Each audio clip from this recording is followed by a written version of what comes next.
Day students, आज की video में हम 9th क्लास का सेकंड चैप्टर कर रहे हैं। आपके लिए एक नया टॉपिक आ रहा है और बड़ा इंपॉर्टेंट टॉपिक है। ये आने वाली क्लासेस में आपके लिए बहुत ही एक इंपॉर्टेंट चैप्टर रहेगा। आपका सेकंड चैप्टर है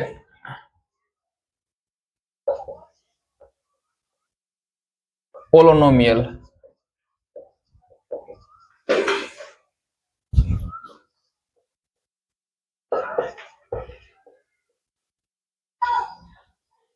हम ये बताते हैं सबसे पहले, अब ये जो वर्ड आया है आपके पास पोली, इसका मीन्स होता है मीन्स मैनी और मच। यहां बिल्कुल आपको पता लग गया होगा, इट्स मीन ये हो गया बहुत सारा या ज्यादा। तो अब यहां पोलिनोमियल क्या है, पहले तो हम सबसे पहले इसकी डेफिनेशन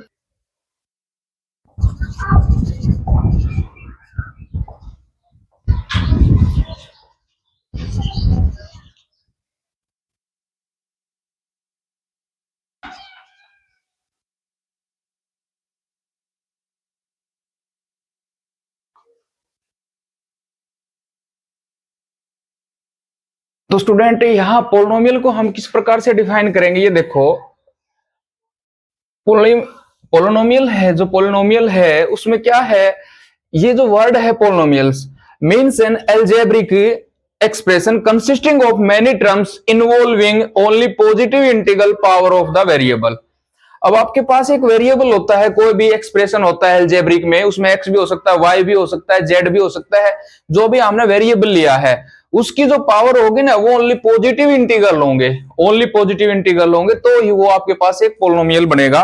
इसको मैं दूसरी तरह डिफाइन करूं तो वो क्या होगा, N algebraic expression of a variable. ये भी हम इसको डिफाइन कर सकते हैं। यहां आपको इसकी डेफिनेशन क्या दी है, the word polynomial means algebraic expression consisting of many terms involving only positive integral power of the variables. Something different definition क्या होगी इसकी, अलजेब्रिक एक्सप्रेशन विच है only the integers power of variable. अब यहां ये आपसे क्या बता रहा है, अगर आपके पास कोई अलजेब्रिक एक्सप्रेशन एक्स में होता है या वाई में होता है, ये लिया हमने। अब यहां से एक अलजेब्रिक एक्सप्रेशन बनाता हूं, फॉर एग्जांपल आपके पास x square plus 5x plus 9 हो गया, ये आ गया आपके पास। यहां देखो, आपको एक्स वेरिएबल में एक पोलिनोमियल है, ठीक है। आपके पास यहां इसके साथ कोई कोफिशिएंट है, यहां भी इसके साथ 5 है, इसके साथ ये 9 है। इसका मतलब ये हो गया, यहां 9 के साथ x है और उसकी पावर 0 है, तो ये पोलिनोमियल है, ठीक है। और किस वेरिएबल में है, एक्स वेरिएबल में है, ये एक्स वेरिएबल में। अब मैं अगर पोलिनोमियल की स्टैंडर्ड फॉर्म लिखता हूं तो पोलिनोमियल ऑफ एक्स, ये लिख लिया मैंने, किसी भी पोलिनोमियल है वो एक्स वेरिएबल में लिखा है। तो ये आपके पास है, जैसे ये हो गया a n x n plus a n minus one x n minus one plus a n minus two x minus two plus a n minus three x n minus three and so on, और last में आ गया आपके पास ए 0। ये के polynomial expression algebraic expression है, जो एक पोलिनोमियल का फॉर्म है। यहां आपके पास ये देखो, यहां हमने एक्स वेरिएबल लिया है, सभी जितनी भी टर्म्स हैं सभी में क्या है, एक्स। यहां भी इसके साथ भी एक्स है, अब इसकी पावर 0 आ जाएगी यहां। तो ये जो आपकी एक स्टैंडर्ड फॉर्म है किसी भी पोलिनोमियल की, ये स्टैंडर्ड फॉर्म बोल देंगे हम इसको, स्टैंडर्ड फॉर्म ऑफ पोलिनोमियल।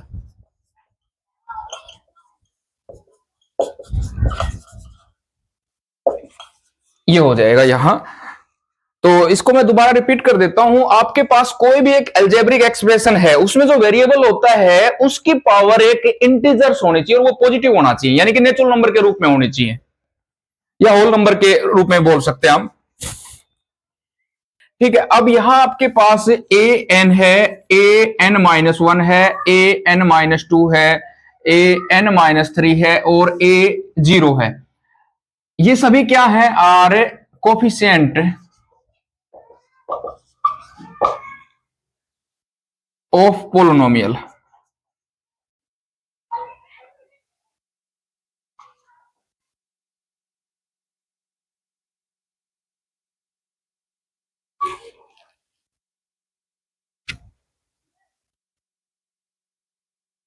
ये किसी भी पोलिनोमियल में आपके पास ये x की n है, ये जो सबसे बड़ी पावर वाले वेरिएबल है, जो वेरिएबल उसकी सबसे बड़ी पावर वाली टर्म है। नेक्स्ट है वो इससे छोटे वाली है, ये स्टैंडर्ड फॉर्म है। जब भी हम किसी पोलिनोमियल को स्टैंडर्ड फॉर्म में लिखेंगे तो सबसे पहले जो आपके पास वेरिएबल की जो सबसे बड़ी पावर है वही होगी, तो यहां सबसे बड़ी पावर है n थी। अब इसके बाद हम देखते हैं, अगर आपके पास एक टर्म है a0, ये क्या है, ये आपके पास एक कांस्टेंट टर्म है, ये आपके पास एक कांस्टेंट टर्म है, इसको मैं बोल सकता हूं वेरिएबल लेस, यानी कि यहां वेरिएबल नहीं है, वेरिएबल तो है लेकिन उसकी जो पावर वो जीरो हो जाएगी। अगर देखो किसी भी नंबर की या लेटर की पावर जीरो करता हूं तो वो आपके पास 1 हो जाएगा। ये आपके पास एक कांस्टेंट टर्म है। अब देखो कई बार क्या हो जाता है, अब मैं मान लेता हूं अगर आपके पास an-1, an-2, an-3 and so on a0, ये सभी अगर are all of them are zero, अगर ये जीरो हो जाते हैं तो इट्स मीन ये आपके पास क्या वैल्यू देगा, जीरो देगा। तो आपका जो px आया वो हो जाएगा जीरो। तो इसको हम क्या बोलेंगे, जीरो पोलिनोमियल बोलेंगे। इसको हम क्या बोलेंगे, जीरो पोलिनोमियल बोलेंगे। ये ध्यान रखना, अगर आपके पास कोई भी वेरिएबल नहीं है, यानी कि कोई भी आपके पास इसके अंदर एक भी टर्म नहीं है और अकेला जीरो है, तो इसका मतलब ये हो जाएगा वो जीरो पोलिनोमियल होगा। ये नहीं है कि भाई ये भी एक पोलिनोमियल, अपने आप में एक पोलिनोमियल है।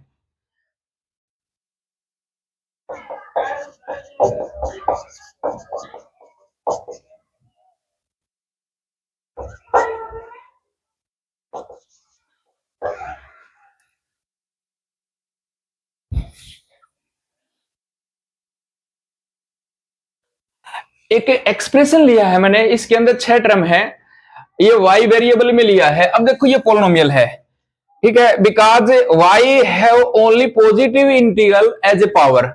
जो y है उनकी सभी की जो पावर है ना, वो देखो सभी की पॉजिटिव इंटीग्रल है। अब अगर इसको मैं अब ये स्टैंडर्ड फॉर्म में लिखता हूं, स्टैंडर्ड फॉर्म ऑफ पोलिनोमियल,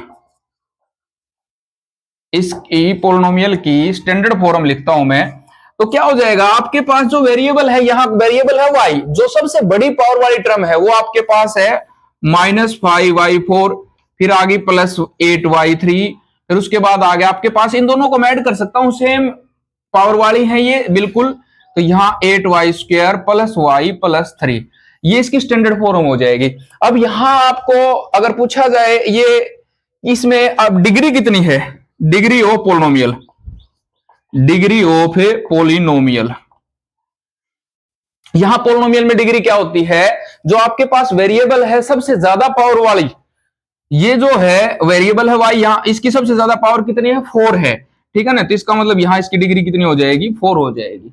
तो किसी भी अगर पोलिनोमियल की आपने डिग्री का पता करना है किस डिग्री का है, तो वो हम क्या करेंगे, जो वेरिएबल सबसे ज्यादा पावर रखता है वो आपकी डिग्री हो जाएगी। अब कांस्टेंट पोलिनोमियल, कांस्टेंट पोलिनोमियल क्या होता है, ए पोलिनोमियल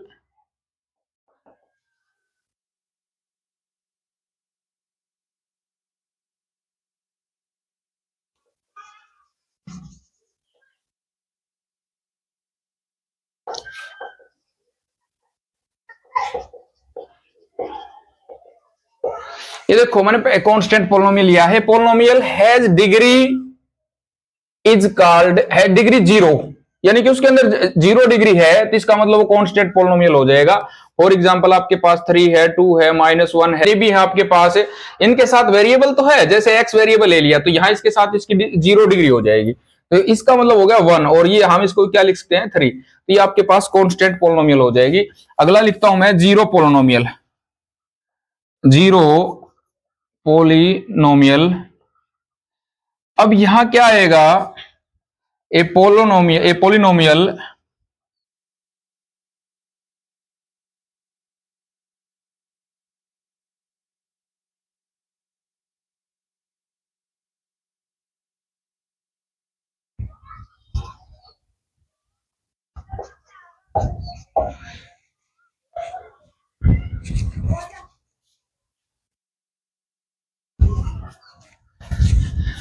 जीरो पोलिनोमियल लिया हमने, वो क्या होता है, कोई भी कांस्टेंट पोलिनोमियल है, ये कांस्टेंट पोलिनोमियल लिया था यहां, अगर वो उसके अंदर जीरो है तो वही जीरो होगा। जैसे आपके पास है एक, मैंने ये ले लिया जीरो, ये जीरो पोलिनोमियल है क्योंकि यहाँ कांस्टेंट भी नहीं है, ठीक है ना, इसलिए इसको हम क्या बोलेंगे, जीरो पोलिनोमियल बोलेंगे। पोलिनोमियल तो है लेकिन इसको हम क्या बोलेंगे, जीरो पोलिनोमियल बोलेंगे, ये आगे काम आएंगे। लीनियर क्या होता है, अब देखना, a polynomial of a degree 1 is called linear polynomial. यहां आपको देखो एक पोलिनोमियल दिया है, उसमें डिग्री 1 होनी चाहिए, ठीक है ना। जैसे आपके पास मैंने फॉर एग्जांपल ले लिया ए एक्स प्लस बी। अब यहां आपके पास जो वेरिएबल है ना, इसकी डिग्री 1 है, ये तो कांस्टेंट है। यहां ए और बी आर कांस्टेंट और एक्स इज वेरिएबल, ये वेरिएबल है यहां, तो इसका मतलब समझ जाना चाहिए, यहां वेरिएबल की पावर 1 है तो इसका मतलब डिग्री 1 होनी चाहिए, ठीक है ना। और एग्जांपल लेता हूं मैं, 4x minus 1, 4x plus 7, 5x, ये सभी 1 डिग्री के पोलिनोमियल हैं। पोलिनोमियल आएगी, अब ये किस प्रकार की आएगी वो बताता हूं मैं। A polynomial of degree 2, a polynomial of degree 2 is called, क्या हो जाएगा, क्वाड्रेटिक पोलिनोमियल, क्वाड्रेटिक पोलिनोमियल।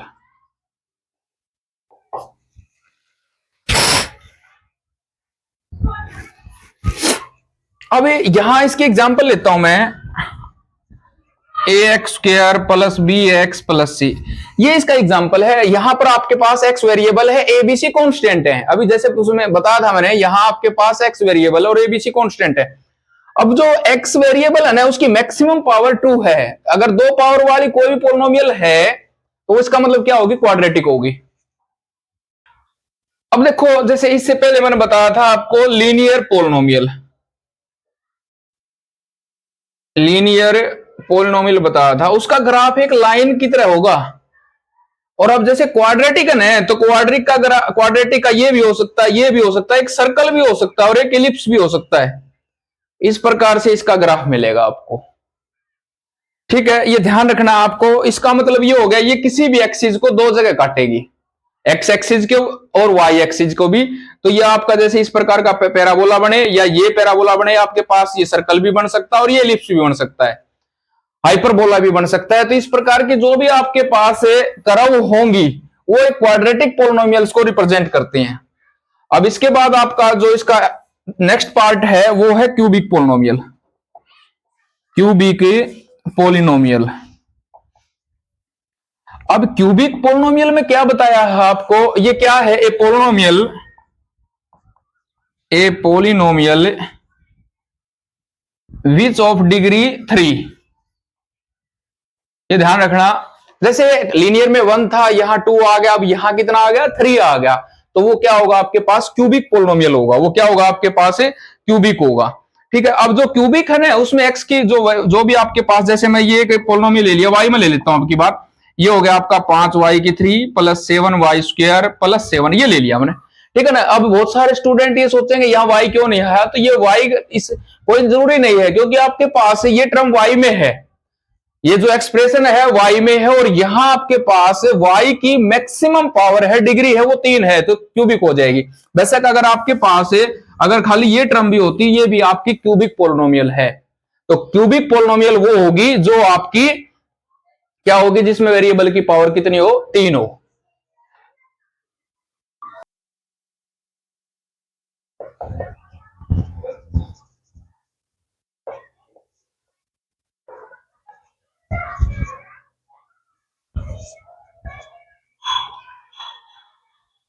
ये टाइप क्या है पोलिनोमियल की, इसमें आपको ये देखो बाई क्वाड्रेटिक है, क्वाड्रेटिक का भी स्क्वायर हो जाएगा, इसका मतलब ये हो जाएगा। तो ए पोलिनोमियल ऑफ डिग्री 4, यहां इसकी डिग्री 4 होगी, ठीक है ना, is called by quadratic polynomial, by quadratic polynomial. ठीक है, अब यहां एग्जांपल लेता हूं मैं। एग्जांपल आपके पास 7z⁴ plus 9z³ plus 6z -√2। ठीक है, ये आ गया आपके पास। ये मैंने एक बाई क्वाड्रेटिक पोलिनोमियल का एग्जांपल लिया है। यहां आपके पास वेरिएबल z है, यहां जो वेरिएबल है वो z है। ये ध्यान रखना, यहां आपके पास जेड वाली टर्म, z² वाली टर्म नहीं है। तो वही बात अभी बताया था मैंने, आपके पास जो मैक्सिमम जो डिग्री है वो देखना आपने 4 है, तो ये किसको रिप्रेजेंट करेगी? ये आपको एक बाई क्वाड्रेटिक पोलिनोमियल है उसको शो कर रही है। अब यहां देखो जो ये कांस्टेंट टर्म है, आप सोचोगे ये एक पॉजिटिव इंटीजर नहीं है, तो ये बेशक से पॉजिटिव इंटीजर ना हो, ये एज ए कोफिशिएंट है। कोफिशिएंट आपका कुछ भी हो सकता है, उससे आपको कोई फर्क नहीं पड़ने वाला। अगर आपकी और जो वेरिएबल है ना उसकी पावर वो क्या होनी चाहिए? एक कंप्लीट इंटीजर होना चाहिए, यानी कि पॉजिटिव इंटीजर होना चाहिए या होल नंबर होना चाहिए। तो ये आपका बाई क्वाड्रेटिक का एग्जांपल हो गया। अब देखो कई मैं इसमें स्टार्ट में बता नहीं, अगर आपके पास मैं ये लिख देता हूं 1/x, अब बहुत सारे बच्चे अगर इसको ये भी लिख सकते हैं। अब ये बोलेंगे सर ये तो इसकी तो 1 पावर है, पॉजिटिव इंटीजर है, ये पोलिनोमियल है। नहीं, लेकिन इसको हम क्या लिखेंगे? इसको ये लिखेंगे x⁻⁻⁻1, और -1 is not a whole number और positive integers, it's mean is not a polynomial. ये पोलिनोमियल नहीं है। ठीक है, ये पोलिनोमियल नहीं। और मैं एक दो आपके पास, जैसे मैंने ये लिख दिया,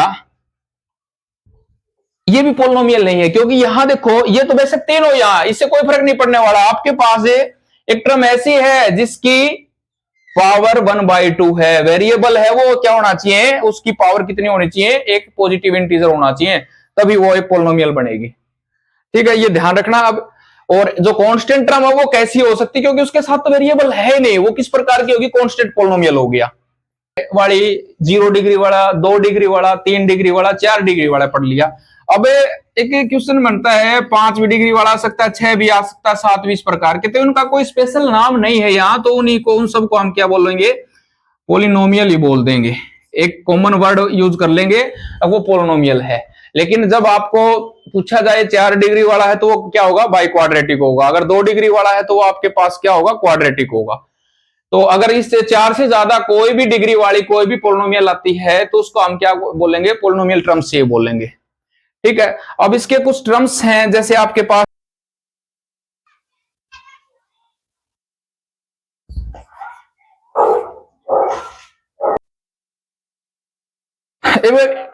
एक टर्म ली है मैंने, मोनोमियल। ठीक है, यहां मोनोमियल में क्या होगा? इसका मतलब ये हो गया किसी भी अलजेब्रिक एक्सप्रेशन में ओनली 1 टर्म हो। ठीक है ना, a polynomial of 1 term is called monomial. यहां क्या पता चला? आपके पास एक पोलिनोमियल है जिसमें खाली एक टर्म हो, वो मोनोमियल होता है। ठीक है ना, खाली एक टर्म वाली क्या होगी? मोनोमियल होगी। यहां जैसे इसका एग्जांपल देता हूं मैं, आपके पास x भी हो सकता है, 7 भी हो सकता है, 5z भी हो सकता है। देखो ये सभी एक टर्म है, सिंगल टर्म है, इसलिए इसको हम क्या बोलेंगे? मोनोमियल बोलेंगे। अगला है आपका बाइनोमियल। अब बाइनोमियल क्या होगा? ए पोलिनोमियल हैविंग 2 टर्म्स, जिसके अंदर आपकी 2 टर्म आ जाएगी ना, वो आपका क्या हो जाएगा? बाइनोमियल हो जाएगा। अब बाइनोमियल का जैसे एग्जांपल देता हूं मैं, ये आपके पास ये बाइनोमियल का, यहां आपके पास 2 टर्म आ गई। ठीक है, 7x + 4 दे दिया, ये भी 2 टर्म आ गई।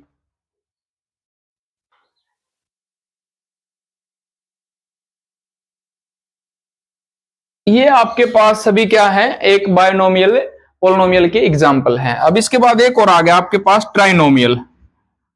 अब जो ट्राइनोमियल है उसकी डेफिनेशन क्या होगी? Polynomial having 3 term. A polynomial having 3 terms is called trinomial. यहां क्या हो जाएगा आपके पास? 7x + 7y + z, ये देखो 3 टर्म है। और भी लिख सकता हूं a + b + c, ये 3 टर्म वाले हैं।